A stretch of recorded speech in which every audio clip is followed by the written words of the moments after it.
ಇದು ಆಟೋ ಗ್ಯಾಸ್ನ ಕತೆ ಆದ್ರೆ ಇನ್ನು ಮನೆ ಬಳಕೆಯ ಗ್ಯಾಸ್ನ ಕೊರತೆಯಿಂದ ಜನ ಕಂಗಾಲಾಗಿದ್ದಾರೆ. ಗದಗ್ನಲ್ಲಿ ಸಾಲುಗಟ್ಟಿ ನಿಂತಿದ್ದಾರೆ ಜನ. ಏಜೆನ್ಸಿ ಮುಂದೆ ಕ್ಯೂ ನಿಂತಿದ್ದಾರೆ. ಸಿಲಿಂಡರ್ ಸಮೇತ ಬಂದು ಏಜೆನ್ಸಿ ಮುಂದೆನೆ ಜನ ಕ್ಯೂ ನಿಂತಿದ್ದಾರೆ. ಸಿಲಿಂಡರ್ ಸಮಸ್ಯೆ ಇಲ್ಲ ಅಂತ ಹೇಳಿದ್ರು ಕೂಡ ಜನ ಕೇಳ್ತಾ ಇಲ್ಲ. ಕೆಲವೇ ದಿನದಲ್ಲಿ ಸಮಸ್ಯೆ ಬಗೆಹರಿಯುತ್ತೆ ಅಂತ ಏಜೆನ್ಸಿಯವರು ಹೇಳ್ತಿದ್ದಾರೆ. ನರಗುಂದ ಸೇರಿದಂತೆ ಸುತ್ತಲ ಗ್ರಾಮದಿಂದ ಬಂದಿದ್ದಾರೆ ಜನ ಹೇಳ್ತಾ ಇರೋದು ಸಿಲಿಂಡರ್ ನಮ್ಗೆ ಸಿಗ್ತಾನೆ ಇಲ್ಲ, ಮತ್ತೆ ಸಿಲಿಂಡರ್ ಸಮಸ್ಯೆ ಇಲ್ಲ ಅಂತ ಏಜೆನ್ಸಿ ಅವರು ಹೇಳ್ತಾರೆ, ಸರ್ಕಾರ ಕೂಡ ಹೇಳ್ತಾ ಇದೆ ಅಂತ. ಆದ್ರೆ ಏಜೆನ್ಸಿ ಅವರು ಹೇಳ್ತಾ ಇರೋದು ಜನ ಪ್ಯಾನಿಕ್ ಆಗಿದ್ದಾರೆ, ಹಾಗಾಗಿ ಬುಕಿಂಗ್ ನ ಪ್ರಮಾಣ ಜಾಸ್ತಿ ಆಗಿದೆ. ಮೊದಲೆಲ್ಲ 500 ಬುಕಿಂಗ್ ಆಗ್ತಿತ್ತು ಅಂದ್ರೆ ಈಗ 1000, 1200 ಈ ತರ ಬುಕಿಂಗ್ ಆಗ್ತಾ ಇದೆ. ಹೀಗಾದ್ರೆ ಪೂರೈಕೆ ಮಾಡೋದು ಹೇಗೆ?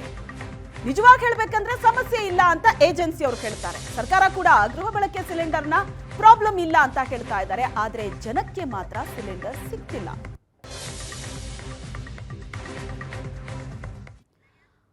ಇನ್ನು ಮೈಸೂರು ಜಿಲ್ಲೆನಲ್ಲೂ ಸಿಲಿಂಡರ್ನ ಅಭಾವ ಹೆಚ್ಚಾಗಿದೆ. ಸಿಲಿಂಡರ್ಗೋಸ್ಕರ ಬೆಳಗಿನ ಜಾವದಿಂದಲೇ ಜನ ಕ್ಯೂ ನಿಂತಿದ್ದಾರೆ.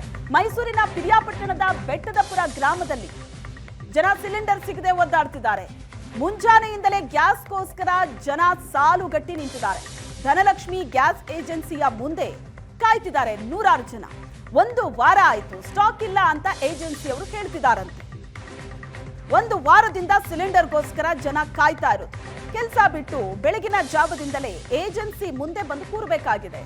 ಸಿಲಿಂಡರ್ ಸಮೇತ ಜನ ಬಂದು ಕೂತಿರೋದನ್ನ ನೀವು ನೋಡ್ತಾ ಇದ್ದೀರಿ ಮೈಸೂರಿನಲ್ಲಿ. ಇಲ್ಲಿ ನಾವು ಎಲ್ಲ ಬೆಟ್ಟಪುರ ಸುತ್ತಮುತ್ತ ಹಳ್ಳಿಯವರೆಲ್ಲ ಬಂದಿದ್ದೀವಿ. ಎಲ್ಲ ಪ್ರತಿದಿನ ನಾಳೆ ಬನ್ನಿ ಅನ್ಕೊಂಡು ಸಿಲಿಂಡರ್ ಕೊಡದೇನೆ ಇದು ಮಾಡ್ತಾ ಇದ್ದಾರೆ. ಅದೇನು ಲೋಡ ಬುಕ್ ಮಾಡೋರ ಇಲ್ವೋ ಗೊತ್ತಿಲ್ಲ. ಡೈಲಿ ಜನಗಳು ಬಂದು ಎಲ್ಲ ಲೋಡ್ ಆಗಲ್ಲ. ಇಲ್ಲಿ ಇವತ್ತು ಸುಮಾರು ಒಂದು 300-400 ಜನ ಬಂದಿದ್ದಾರೆ. ಒಟ್ಟು 500 ಸಿಲಿಂಡರ್ ಬಂದಿದೆ. ಅವರು ಡೈಲಿ ನಾಳೆ ಬನ್ನಿ ಅನ್ಕೊಂಡು ಎಲ್ಲ ಜನಗಳೆಲ್ಲ ಫುಲ್ ಕವರ್ ಆಗಿದ್ದಾರೆ. ಇದ್ರ ಕೇಳಕ್ಕಿಲ್ಲಿ ಎಲ್ಲ ಕಂಪ್ಲೇಂಟ್ ಮಾಡಿದ್ವಿ. ಫುಡ್ ಇನ್ಸ್ಪೆಕ್ಟರ್ಗೆ ಇವತ್ತು ಗ್ಯಾರಂಟಿ ಬರ್ತದೆ ಕೊಡ್ತಾರೆ ಅಂತ ಹೇಳೋರೆ. ಎಲ್ಲ ರೈತಾಪಿ ಹೊರಗೆ ಇರೋದು ಎಲ್ಲ 4 ಗಂಟೆ 3 ಗಂಟೆಗೆ ಬಂದು ಕಾಯ್ತಾ ಇದಾರೆ. ಎಷ್ಟು ಸಿಲಿಂಡರ್ ಸಿಗ್ತಾರೆ. ಇಲ್ಲಿ ಇದಕ್ಕೆ ಏನಾದ್ರು ಒಂದು ಪರಿಹಾರ ವ್ಯವಸ್ಥೆ ಮಾಡ್ಕೊಡ್ಬೇಕೆಲ್ಲವ. ಎಲ್ಲ ಕಡೆ ಡೋರ್ ಡೆಲಿವರಿ ಕೊಡ್ತಾವ್ರೆ. ಇವ್ರು ಮಾತ್ರ ನಾಳೆ ಬನ್ನಿ ಬೇರೆ ಕಡೆ ಎಲ್ಲ ಬರ್ತೈತೆ.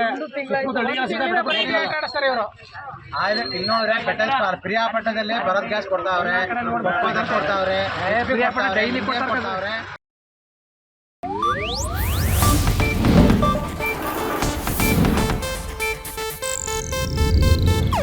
ಇದು ಏಷ್ಯಾನೆಟ್ ನ್ಯೂಸ್ ನೆಟ್ವರ್ಕ್ ಪ್ರಸ್ತುತಿ.